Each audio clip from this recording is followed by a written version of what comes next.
Hola, yo soy Sandra Suárez.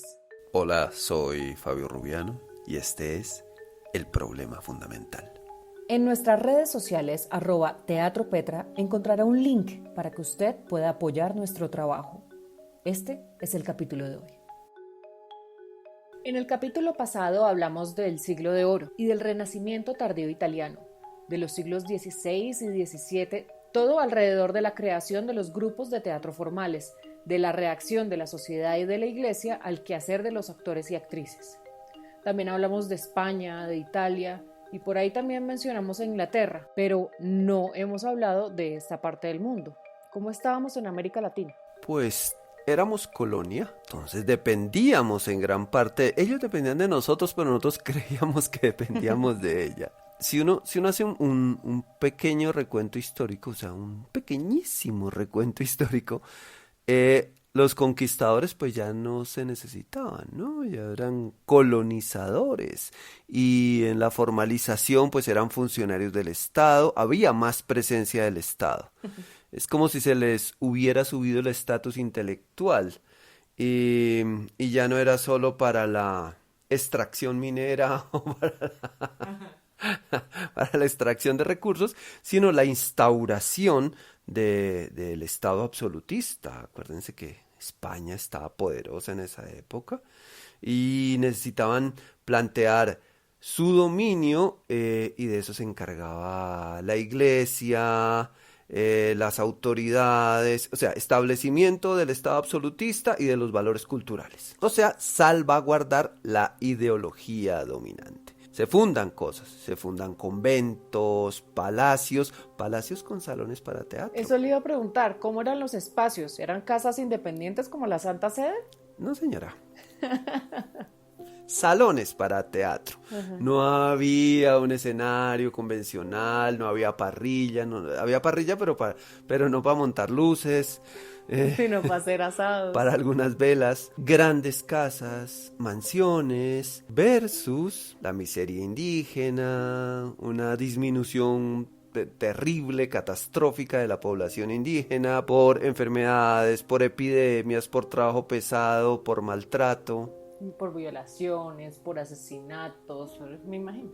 Bueno, estamos hablando de teatro. Entonces aquí surgen, como esta nueva clase, los criollos, pues no es que surgen, ya había, Sí. ya había, pero como clase empiezan a tener más fortaleza los criollos, los mestizos, los descendientes de españoles, pero que no eran españoles, que no les gustaba mucho como hablar corazón, zapatero, joder. Entonces como que eran de allá, pero eran de acá, pero tenían sangre de allá, pero eran de acá. Entonces había como una necesidad de arraigo de la cultura propia. Esta era su patria. Lo quisieran o no, esta era su patria. Pero ¿de cuáles reglas hablamos? Sí, o sea, necesitaban ser de aquí. Querían ser de aquí, instaurar su propia cultura, pero eran de aquí ni tan de aquí. Entonces necesitaban como hacer las creaciones propias. Entonces, por la época lo que necesitaban era como ornamentos, dramatismo, esplendor, estar al día ¿con qué? Con lo que estaba el día allá, barroco. O sea, barroquismo a la lata. Y eso se lograba con puestas en escena. Ojo, digo puestas en escena, no se imaginen un teatro convencional. Puesta en escena en todo el sentido social, cultural, urbanístico. Entonces, puestas en escena al estilo de la gran metrópoli, o sea, de España. Pero ya que usted dice, no se imaginen el gran teatro, ¿qué nos podemos imaginar? ¿Cómo eran las escenografías, por ejemplo? ¿Cómo se hacían antes? Grandes arcos. Antes se hacían exactamente igual como se hacen ahora. Coja palitos y pegue. Coja palitos y martille. Coja palitos, telitas y arme. Porque sí, era lo mismo. Madera, telas, lo adornaban con flores, con frutos, con animales pequeños. Utilizaban mucho los animales ¿Pero pequeños. vivos? A veces vivos. Oh my. Cuenta doña Marina Lamus Obregón, la gran investigadora de teatro colombiano y teatro latinoamericano, en uno de sus muchos libros, que se llama Geografías del Teatro en América Latina. Entonces, que todos estos grandes arcos, escenografías espectaculares, las telas, las maderas, los ornamentos, los animales, los frutos, ¿quiénes los hacían? ¿quién cree usted que los hacían? Los indígenas. Los indígenas. Gracias. O sea, el equipo técnico, mano de obra barata, clávense ahí, dando martillo, clavando puntilla, clavando chazos, hasta las 1000 de la mañana. Entonces, eso era hecho por los indígenas. ¿Para honrar a quién? ¿A cuál funcionario del Estado querían honrar? No, cuidado, no lo diga con desprecio.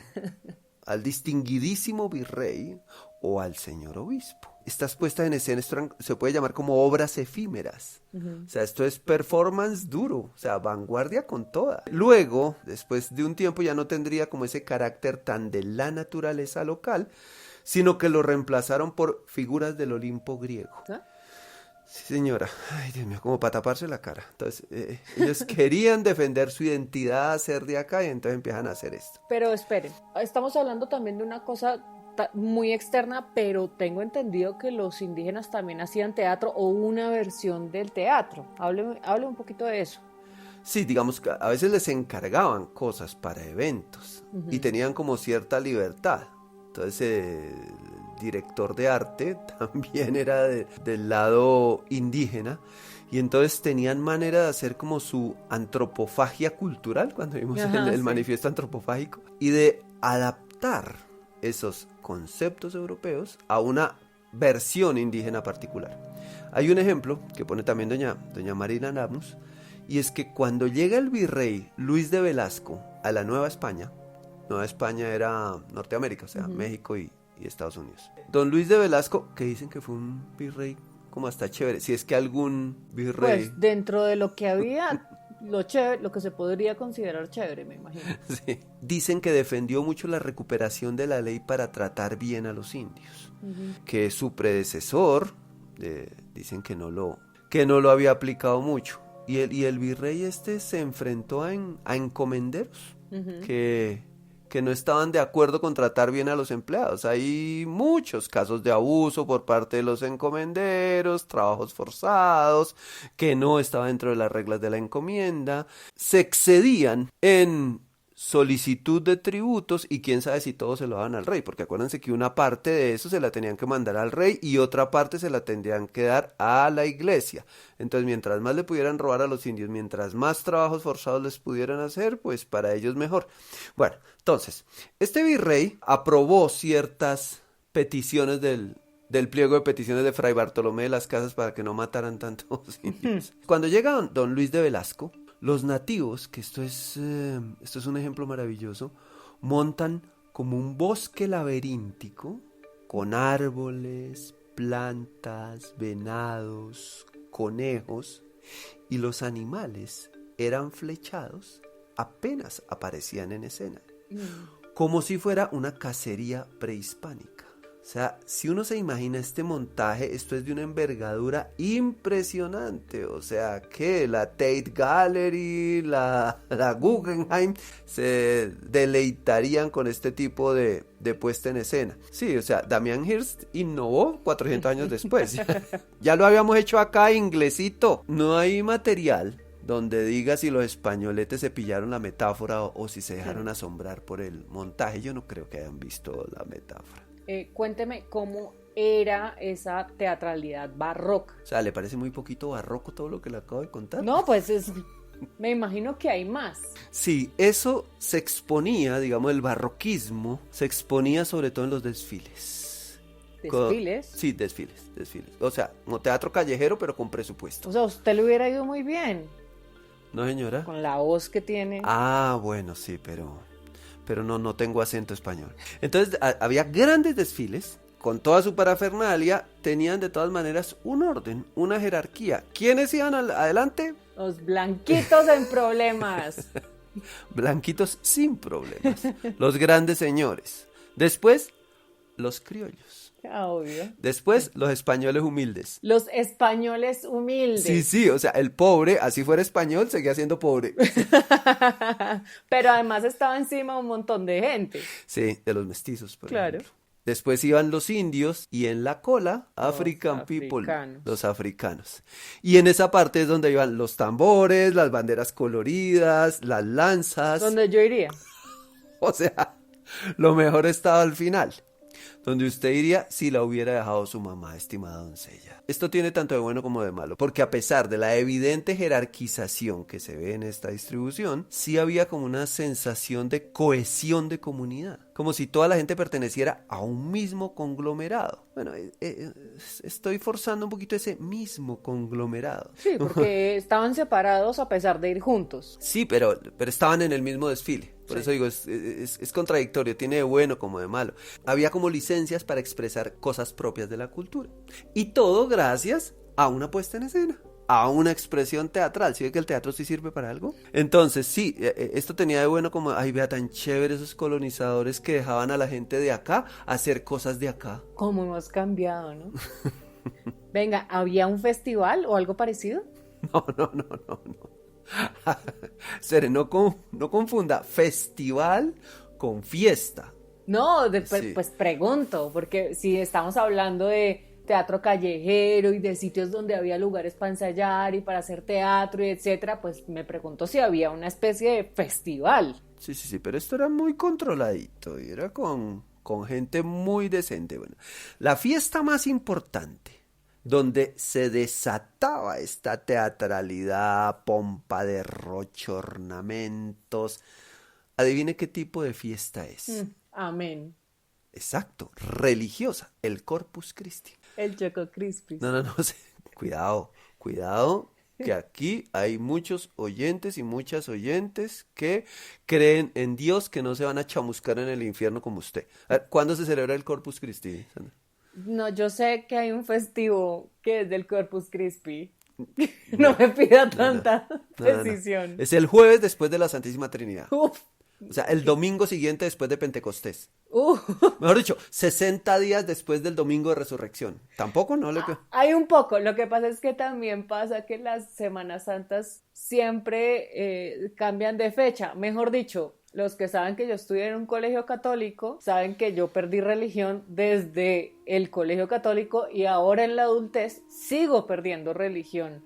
Yo sé que en ese entonces me hubieran mandado a las mazmorras, no sé, me hubieran dado azotes, me hubieran colgado, me hubieran puesto ladrillos en las manos para sostener. Pero bueno, por eso es que yo pido permiso para quedarme ahí atrás con el parche africano bailando, porque cuál, ni siquiera sé cuándo es que.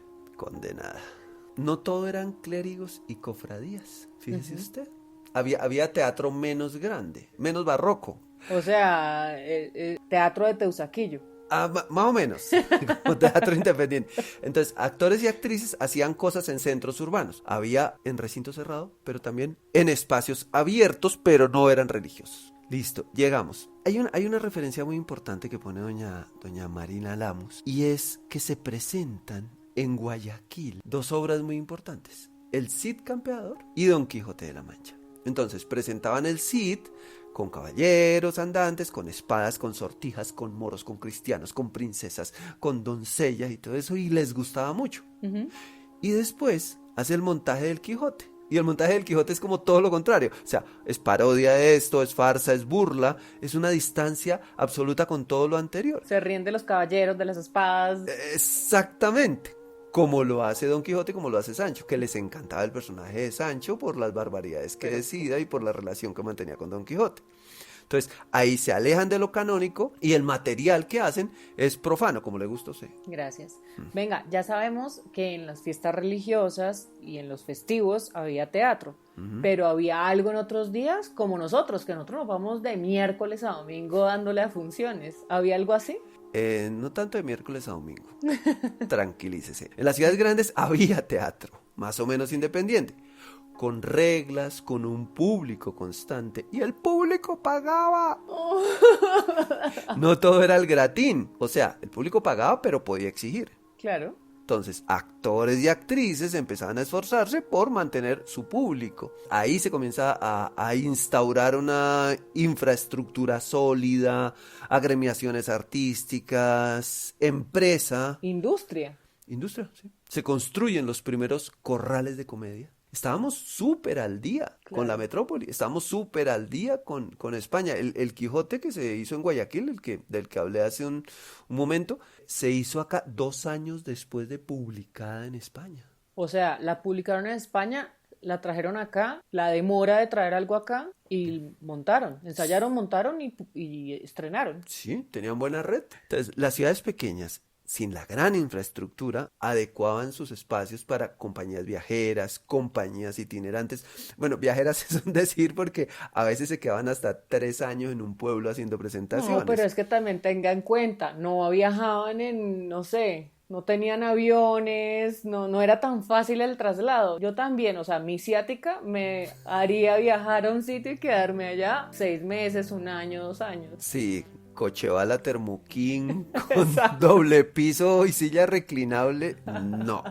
Aparecían los repertorios, o sea, hay que variar la cartelera, perro. Y eso dependía de la relación con el entorno social, tenían que estar bajo la supervisión de las autoridades y las compañías de teatro dependían de muchas cosas, de la fortaleza económica de la población, del desarrollo urbanístico, conformación poblacional, de las pestes, si había, o de que los dejaran sin chamuscarlos y sin tacharlos de herejes. Claro, ahí apareció, por ejemplo, me imagino la figura de Daniel Álvarez, el programador, el productor que decía tenemos que tener variedad, Eso, iba al PULEP, o sea, iban del obispo, pasaba los permisos.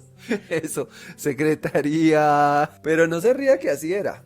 Venga, Mm. tengo entendido, ahí ya hablando más de los repertorios de las personas que estaban actuando, que había división entre actores, actrices y titiriteros. Sí, se sentían de mejor familia, ¿Quiénes? actores y actrices. Mm. ¿Por qué razón? Porque eran los llegados de España. Ah, ok. Sí, entonces igual tenían más prestigio. Una cosa eran los actores y las actrices llegados de España y otra cosa eran titiriteros, volantineros, mimos, bufones, artistas callejeros que andaban al día como improvisando, trabajando con su ingenio.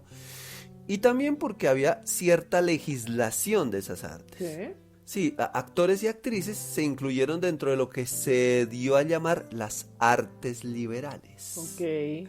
Había como cierto reconocimiento, ya las compañías tenían repertorio dentro de la legalidad, siempre bajo la censura de ¿quién? De la iglesia. Censura civil y eclesiástica. Muy pegados a España, de lo que vimos la vez pasada. Mismos prejuicios, mismas admiraciones, mismos rechazos.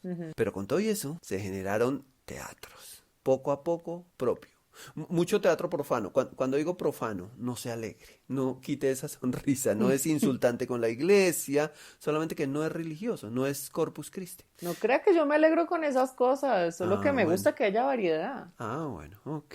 Entonces, empieza en ciudades, Santa Fe, Bogotá, en Caracas, en Panamá, en el Tocuyo, Venezuela, ¿vale? Venga, hablemos de prohibiciones, porque ahí como usted me está diciendo arriba, las prohibiciones debieron existir. Sí, o sea, hubo prohibiciones acá, pero paradójicamente hubo más prohibiciones allá. ¿Qué? Allá en España, pues Ok. claro, es que estaban con Felipe II Uy, y no, ese qué man sí que rezaba, man. pereza. Sí, dicen que dormía en cama de piedra y todo. Sí, se daba duro. Entonces, hay algo que transforma mucho la escena a este lado del mundo y fue la prohibición en el otro lado del mundo. Ok. En España eran fanáticos por prohibir el teatro. Entonces las actrices y los actores venían acá felices porque por fin eran libres. Aquí no se prohibía.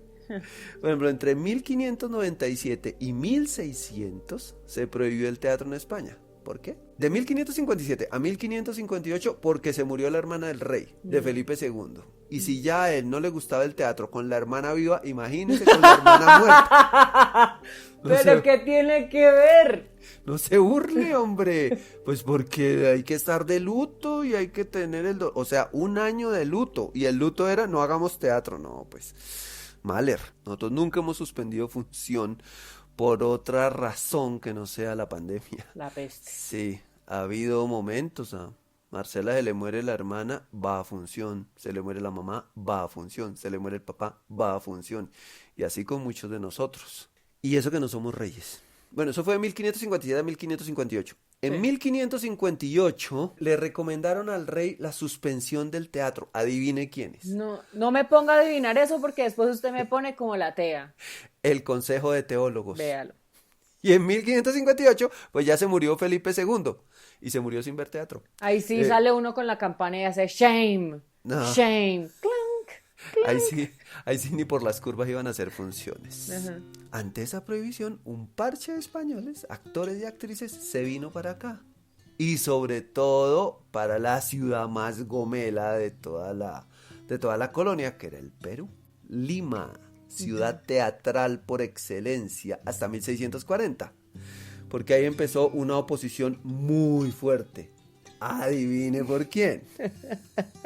¿Por cuál arzobispo, Por Fabio? el arzobispo de Lima.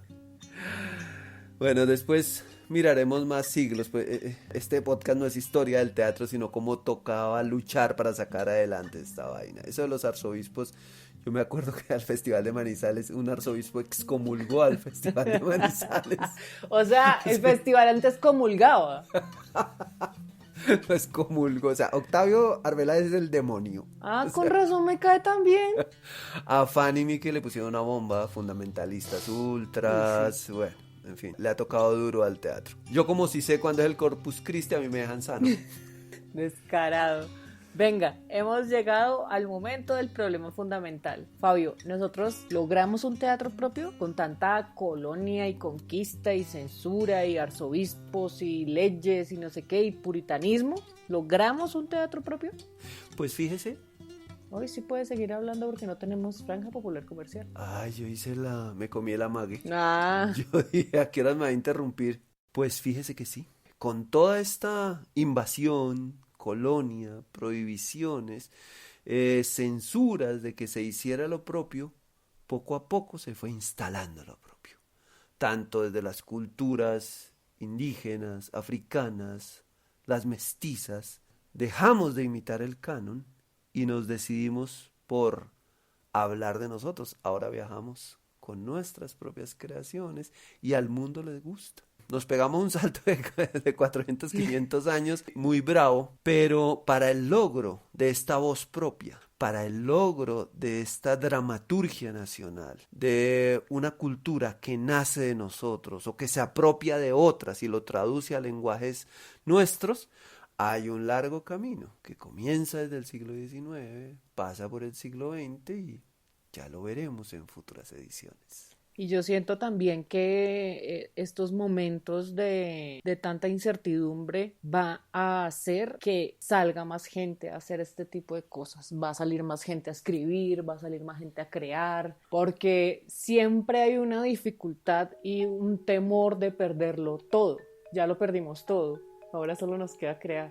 Tenemos la creación y nos está yendo bien. A mí me está yendo bien porque yo sé cuándo es el Corpus Christi.